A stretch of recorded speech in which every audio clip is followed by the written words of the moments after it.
বড়া বাবাকে হাঁক দিয়ে গেল 1 ঘন্টা হতে চললো, লাউড়া চোদা এখনো আসছে না কেন বড়া? কি রে বউ, বাবাকে হাঁক দিয়ে ঘু চাপা পড়ে গেল না কি রে বড়া? অত বকো কেন তুমি? বাবা পায়খানা করে ঠিক চলে আসবে। বাবা কালকে রাতে যখন বলেছে টাকা দিবে নিশ্চয়ই এসে দিবে, চুপ করো তুমি। আমার ও শালাকে বিশ্বাস হয় না যে 500 টাকা দিবে আমরা দুজনে শাশুড়ির বাড়ি যাব। তুমি কি লাচুদা তো সবেতেই অবিশ্বাস, তোমার আবার কোনটাতে বিশ্বাস থাকে? যাব না বড়া, তোর মায়ের বাড়ি বড়া, গাল দিবি না বড়া। ওই দেখো বাবা আসছে। বাবা হাগু করতে গিয়ে এত দেরি হলো, হাগু কি আটকে গেছিল নাকি পুঁতে? ও কি কথাবার্তা হবে বুকাচুদা? হাগা কেন আটকাবে? হাইকবো হেগে আইবো তবে তো। বেশ ঠিক আছে, পয়সা দাও।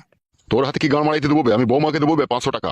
কেন বাবা, আমি কি টাকাটা তোমার মেরে খেয়ে নেবো নাকি বড়া? তুমি তো দেবে গাড়ি ভাড়া যাওয়া আসা 500 টাকা, তাও আমার হাতে দিবে না বইয়ের হাতে দিবে? সেই একই তো ব্যাপার, আমার হাতে দিও যা বইয়ের হাতে দিও তাই। তোর হাতে দিয়ে গান মারাবো না কি বে? তুই এখন কোথায় কি করে দিবি? দিয়ে এখন আধেক রাস্তা থেকে ঘুরে এসে বলবি টাকা হারিয়ে গেছে। তুই খেলা চোদে আমার জানা নাই। এই নাও বৌমা, ধরো টাকাটা ধরো। একটা কথা শোনো বৌমা, তোমার মায়ের সাথে বেশি এরকম কথাবার্তা বলা দরকার নেই, ঠিক আছে? চুপ বে শালো আর কপালি চুদা। আর বলবে বৌমা জি মা তুই একা বয়স্ক মানুষ, তুই এখানে একা রান্না বান্না করে খেতে খুবই অসুবিধা হচ্ছে। আর ওখানে কোনো অসুবিধা হবে না, আমার শ্বশুরের বেগুনের বাগান আছে, ঠিক আছে? সবজি মালের কোনো অভাব নেই, কোনো অসুবিধা নেই, পাশাপাশি দুটো ঘর, তোর কোনো টেনশন নাই, তুই খাবি দাবি ওখানে আরামসে থাকবি। এইভাবে বুঝিয়ে পারিয়ে নিয়ে চলে আসবে। কি কি বুঝতে পেরেছো বৌমা? ঠিক আছে বাবা, বুঝতে পেরেছি। বাবা বলবে বল। বলবে না বাবা, তাহলে যাবো না বাবা, বলে দিলাম শাশুড়ি বাড়ি। আচ্ছা ঠিক আছে বলবো না, বল কি বলবি বল। 125 টাকা আমাকে আলগা দিয়ে দাও বাবা। কেন বে কি গান মারাইতে দেবো 125 টাকা আলগা? আমি 1 বোতল বাংলা মাল নেবো 60 টাকায়, আর শাশুড়ি লেগে 15 টাকার 12 ভাজা নিয়ে নেবো, আর একটা বড় চণ্ডীদাস বিড়ি নিয়ে নেবো। আর যদি পয়সা বাড়ে তাহলে শাশুড়ি লেগে 1 ডজন চুরি কিনে নেবো। বে আর কপালি চুদা ওসব দিতে হবে না বে, তোরা যেই তো চলে আসবি বে।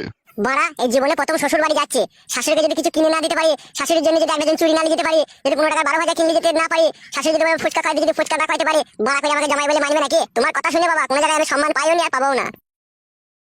লেবে ধর সাদা কপালি চুদা, লে ধর। বাবা তাহলে এখন আমরা আসছি বাবা। হ্যাঁ বৌমা যাও, কোনো টেনশন করার দরকার নেই, যাও। বাবার কাছ থেকে একটু আশীর্বাদ নিয়ে নাও যাতে রাস্তাতে কোনো বিপদ আপদ না হয়। আমি আশীর্বাদ নেবো না। সব সময় খ্যাপামো করো না, ঠিক আছে? রাস্তায় বেরিয়ে যাচ্ছি, বিপদ আপদ হবে কি না হবে, বাবা মার আশীর্বাদ থাকলে আর বিপদ আপদ হয় না, বুঝলে কেন তুমি বলো তো? তাই নাকি বউ, সত্যি কথা বলছিস তো? হ্যাঁ গো সত্যি বলছি। তাইলে তো নিতে হবে। হ্যাঁ নিয়ে নাও। বিদায় দেন পিতা গো, ও পিতা বিদায় দেন আমারে গো, গুণের পিতা পিতা গো।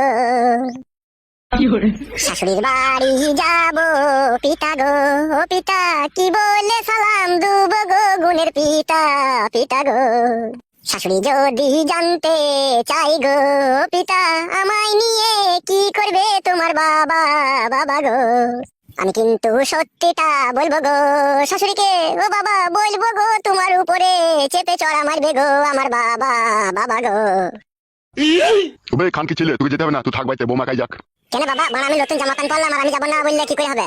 তা বুকাচুদা সব বাজে বাজে কথা বলছিস কেন বে? তুই শাশুড়ি গেলে আমি খারাপ কাজ করবো? বুকাচুদাকে কানে মারবো কোনো এক চর। কিছু করবো না তো বাবা? না বে শালো। ঠিক আছে বাবা, কথা দিলে মনে থাকে জানো। চলো শোনাবো, হাঁটো।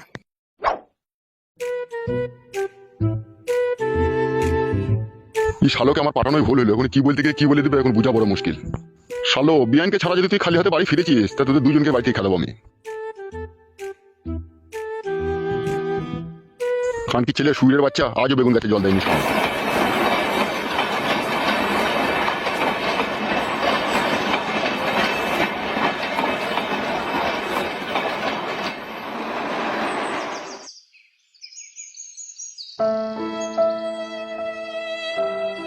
মা, ও মা, কে কে ওখানে? মা গো মা, আমি ঝুমা, মা আমি ঝুমা। ও মা ঝুমা তুই এসেছিস মা রে। মা তুই এতদিন পরে এলি মা রে, তোর কি মন খারাপ একটু আমার জন্য করে না মা রে? মা রে আয় আমার বুকে, আয় মা আমার বুকে একবার আয় রে, তোকে কতদিন দেখিনি রে মাই। ও মা গো আমিও তোমাকে কতদিন দেখিনি মা গো, আমিও তোমাকে কতদিন দেখিনি। বোনার বালডে তো গুদুম শাশুড়ি রে বোনা। আরে মা তো তুই একা চলে এলি, তুই দিলীপ বাবাজিকে কেন সাথে করে আনলি না মা? আর বলিও না মা দুঃখের কথা, তোমার জামাই দিলীপ আর নেই গো, তোমার জামাই দিলীপের সাথে আমার কবে ডিভোর্স হয়ে গেছে। এই কি কুলক্ষণী কথা বললি রে মা, কেন এই সমস্ত কাজ হলো মা, কি করে হলো রে? মা গো সে অনেক কথা, সে পরে শুনবে তুমি। আর ওই ছেলেটা কে রে মা? মা গো ওইটাই এখন তোমার জামাই মা। বাবা জামাই ওইখানে দাঁড়িয়ে আছো কেন বাপ শোনা আমার, ওই চৌকির উপরে বসো বাপ। ও অসুবিধা নাই মা, ঠিক আছে এখানে দাঁড়িয়ে থাকলে অসুবিধা নাই। না বাবা মা তুমি এখানে বসো বাপ, ওই চৌকির উপরে বসো শোনা মা, তুমি এখানে বসো।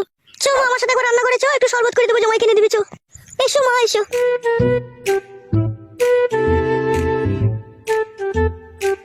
বাবা বাড়ামুকু এই ইঞ্জিন টাট করবে কি করে রে বাড়া?